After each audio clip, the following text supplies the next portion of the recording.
that we have a responsibility to change the narrative. And for lots of young people, that can feel quite scary. And I think at that stage, those moments of doubt. An explosive truth surfaces from behind Buckingham Palace walls. Princess Beatrice exposes a secret alliance that stuns King Charles, raising questions no royal ever wanted answered. What's really happening behind the crown? An ordinary morning at Buckingham Palace turns into a whirlwind of chaos. King Charles abruptly cancels scheduled audiences and clears the royal calendar without explanation. Senior advisors rush to Clarence House, summoned for urgent private meetings that stretch for hours behind closed doors. Across London, phone lines light up as reporters and royal watchers scramble for answers. Global news outlets cut into live programming with breaking banners.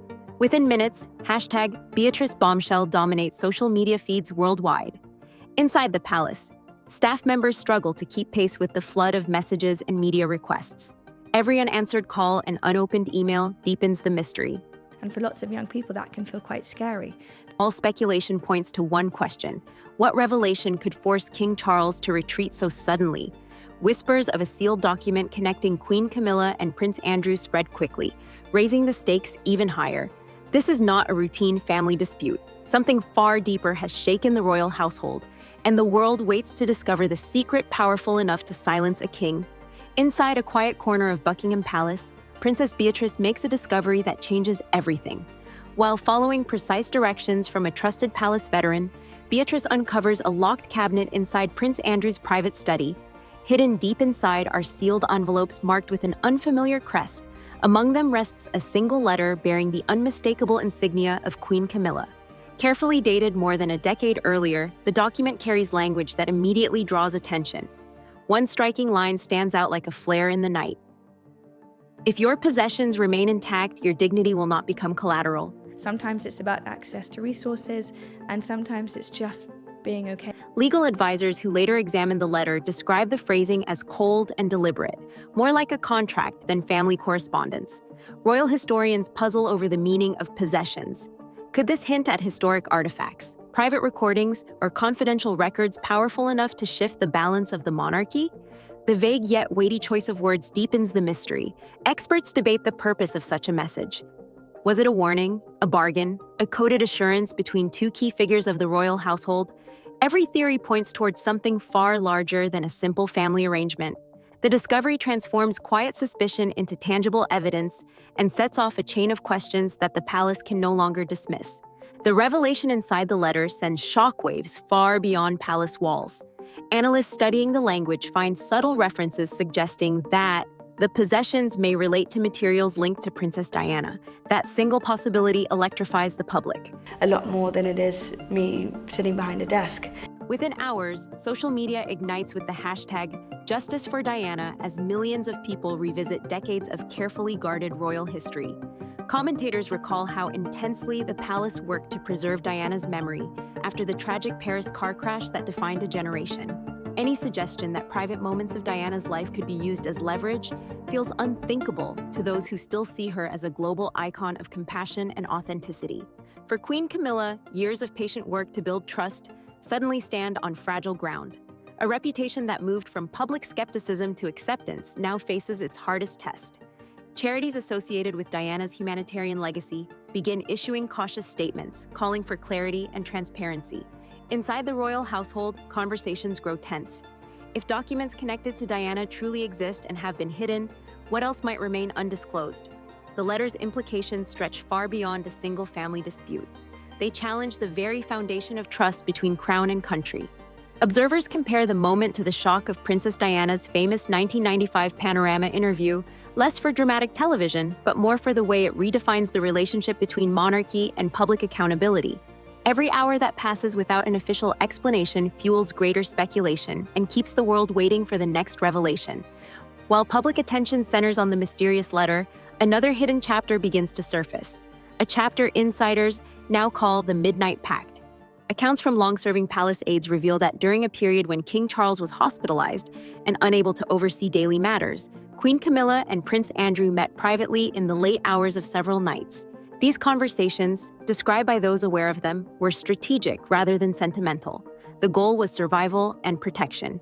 Prince Andrew, already facing immense pressure from ongoing controversies, faced a future without public duties or the privileges of senior royal life. Queen Camilla, meanwhile, understood that any scandal linked to Andrew could threaten her own long-fought acceptance as queen consort. The very foundation of big change was to ask ourselves some very large questions. The arrangement they shaped was bold and highly detailed. Prince Andrew would quietly step back from official duties, surrender military titles, and retreat from royal patronages. In return, certain sensitive documents, including materials hinted at in the mysterious letter, would remain sealed and beyond the reach of outside inquiry. Insiders believe these meetings were deliberately informal, taking place at private gatherings and family lunches to avoid leaving a paper trail. The plan extended to media strategy as well. Carefully chosen reporters were briefed to present Andrew's withdrawal as voluntary and dignified. Legal costs were prepared to be covered through royal estates, ensuring financial protection without public scrutiny. For years, the pact held, allowing Andrew to fade into the background while Camilla strengthened her position beside the monarch. What seemed to the public like an organic family response was in reality a carefully negotiated alliance, one now threatened by the files Princess Beatrice has brought to light. Even before Princess Beatrice's discoveries reach the public, traces of careful orchestration appear across British media. Selected reporters begin receiving subtle briefings about Prince Andrew's gradual retreat from public duties. Stories emerge describing a personal choice to focus on private life, written in language that feels rehearsed and deliberate. Official palace statements echo this tone. Each press release is meticulously worded to portray Andrew's withdrawal as voluntary and dignified. Phrases like, "a decision made for the good of the institution," and "a personal step back" flood headlines. Behind the scenes, communications teams monitor coverage hour by hour, adjusting talking points to maintain control. Royal estates quietly arrange legal funding so Andrew can address ongoing matters without drawing on personal wealth. And absolutely not being able to have that moment of expression. Financial details remain hidden under broad sovereign support categories, leaving the public with few specifics. For years, this strategy works. Public attention drifts, and the pact between Camilla and Andrew appears secure. But the system depends on silence. The moment authentic documents surface, every crafted headline and careful briefing begins to unravel. What once looked like careful reputation management now risks exposure as a calculated effort to protect hidden arrangements. While the palace focuses on media messaging, a different drama unfolds in near secrecy. Princess Beatrice, guided by the late-night call from a long-serving palace insider, follows detailed instructions to locate hidden files. The insider's knowledge proves exact. Every folder and coded reference matches the directions provided, confirming that these are not the ramblings of a disgruntled former employee, but the insights of someone who understands the inner workings of royal archives. Over weeks, Beatrice quietly scales back public appearances. Invitations to charity galas and official ceremonies are declined without explanation.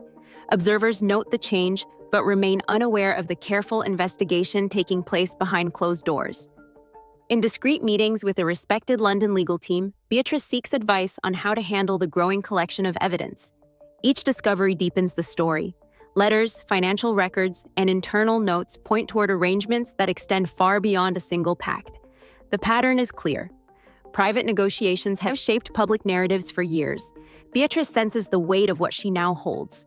This is no longer a matter of family disagreement. These documents have the potential to redefine how the monarchy interacts with the nation it serves. The question is not whether to speak, but when and how to reveal the truth without allowing it to be dismissed or hidden once again. The answer arrives on a quiet September evening. Without advance notice to Buckingham Palace, Princess Beatrice sits for an unsanctioned televised interview. Calm and unwavering, Beatrice speaks directly to the public, describing secret arrangements supported by documents that have never before been seen outside private archives. The very foundation of big change was to... The effect is immediate. Within hours, major broadcasters interrupt regular programming to replay key moments. International networks join the coverage. Beatrice bombshell trends across multiple continents. Polling data released the following day shows a sharp drop in public confidence regarding royal transparency. Parliament responds within weeks, announcing committees to examine royal finances, patronage networks, and the decision-making structures that have long operated behind closed doors. For the first time in living memory, the inner workings of the monarchy become a matter of public policy rather than quiet tradition. Other constitutional monarchies take notice. From Northern Europe to Commonwealth capitals, governments begin discussing how to strengthen accountability in their own royal institutions. Inside Buckingham Palace, familiar crisis management strategies, carefully worded statements, and staged appearances prove ineffective. Evidence has come directly from within the family itself, leaving no simple way to dismiss it. The disclosure transforms the conversation. What began as whispered suspicions has now become an open debate about how a centuries-old institution can survive in an era that demands transparency. Inside Kensington Palace, Prince William listens as legal advisors confirm the authenticity of Queen Camilla's letter referencing Princess Diana. The discovery lands like a silent thunderclap. For William, Diana's name represents compassion, openness, and a promise of integrity. Seeing it framed as a bargaining chip is intolerable. William acts with measured precision. Instead of public outrage, he adopts the discipline learned from military training, gathering facts, consulting lawyers, and mapping a strategy step by step. Public appearances continue as scheduled, giving no hint of the storm building behind the scenes. 48 hours later, William delivers a decisive move. A directive is issued requiring Queen Camilla to resign from all royal patronages tied to children's welfare, women's advocacy, and mental health. The very foundation of big change was to ask ourselves some very large questions. Causes that form the heart of Diana's humanitarian work. The message is unmistakable. Spaces shaped by Diana's legacy cannot be linked to anyone suspected of misusing that legacy. During a major charity address, William declares, "Truth does not threaten the crown, silence does." The line became headline material worldwide, signaling a dramatic shift in royal power. Advisors describe an atmosphere of quiet shock. For the first time in modern history, an heir to the throne directly challenges a reigning consort and publicly sets limits on royal influence. Repercussions spread quickly. Queen Camilla's patronage offices are cleared in her absence. Key advisors who managed media narratives for years resign or are quietly dismissed. Rumors of late-night negotiations swirl through royal corridors as factions begin to form. Senior courtiers describe an unprecedented meeting between William and Camilla. No public record exists, but insiders recount a conversation marked by firm resolve. William makes clear that the future of the monarchy will not be shaped by private deals or hidden leverage. Legal drafts begin circulating that question Camilla's standing as queen consort. Such a challenge carries enormous constitutional weight, signaling that William is prepared to escalate if transparency is not embraced. King Charles finds himself at a delicate crossroads, balancing loyalty to his wife with recognition of the heir's growing authority. Every decision risks either family division or institutional instability.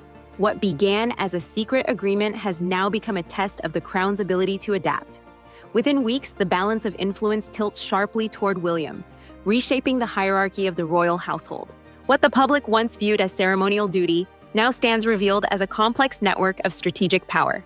So the conversations are so beautifully intertwined. The impact reaches far beyond the gates of Buckingham Palace. International broadcasters treat the revelations as a masterclass in modern accountability. Editorials from Sydney to Toronto question whether long-standing ties to the British Crown should continue without new safeguards. Commonwealth nations launch discussions about how to ensure their own royal connections remain transparent and relevant. Scandinavian monarchies quietly begin reviewing financial oversight and patronage policies, inspired by the sudden reforms unfolding in London. Global human rights organizations invite Princess Beatrice to speak on institutional integrity and ethical leadership. Her appearances in Geneva, Johannesburg, and Sao Paulo draw large audiences and spark debate on how even centuries-old traditions must adapt to modern expectations. What started as a hidden family negotiation now influences conversations about governance and transparency on multiple continents. The story of one princess challenging secrecy transforms into a blueprint for how ancient institutions can reform without collapsing.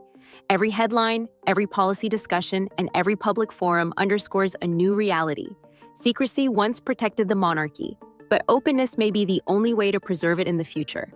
Join the discussion below with thoughts on the reforms still needed to keep the crown credible in the decades ahead. And for those ready to see how this wave of change influences other royal households, the next video explores the ripple effects already beginning across the Commonwealth.